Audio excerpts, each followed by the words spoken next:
истә калган хатирәләр безне бүген гомер буе узата бара. Без аны һаман истә алабыз. Менә әти-әниләр белән музейларда булабыз икән, без бит аны үсә төшкәч искә төшерәбез, ничек шул вакытта күбрәк сорамадым икән дип уйлыйбыз. Шулай бит һәрберебез дә шулай күңелгә китерәбез.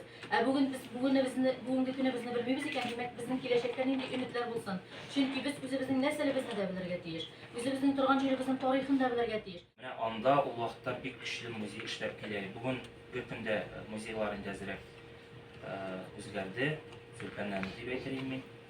Менә бу музейларны тутыру, хөрмәтле укучыларыбыз, сезнең өстә. Бу сезнең төп бурычыгыз дип әйтәм. 3-нче номерлы балалар бакчасында туган якның Ирәнү музее эшли. Музейда бик күп борынгы әйберләр, үзләренең урыннарын. Ошо музейларда әлегенә әйтеп киткән балалар теләп йөрими дигән. Мин әйтәм, төрлесе бар, ләкин күпчелек теләп, кызыксынып, үзенең нәсел-нәсәпләрен беләсе килеп керәләр, карыйлар, сораштыралар. Менә бу якта музейның эшчәнлеге хәзерге буынга бик нык тәэсир итә. Чтобы окунуться в прошлое, не надо машину времени, поверь, изобретать. Переступи порог в музее зала, и кажется, как будто время вспять. Авыллар бетмәсен иде, һәм алар бетмәсә, безнең милләтебез дә сакланыр. Аның дәвамчылары сез укучылар.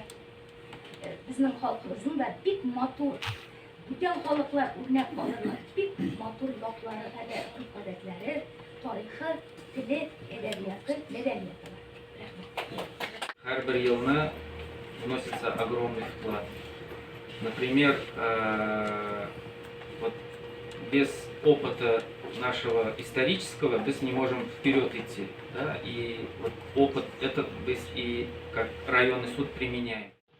Мен узаклап тукталып тұрмын, ұялып тұрып сізді ескерткіш матур шара. Шулай шақырғаныңыз үшін рахмет.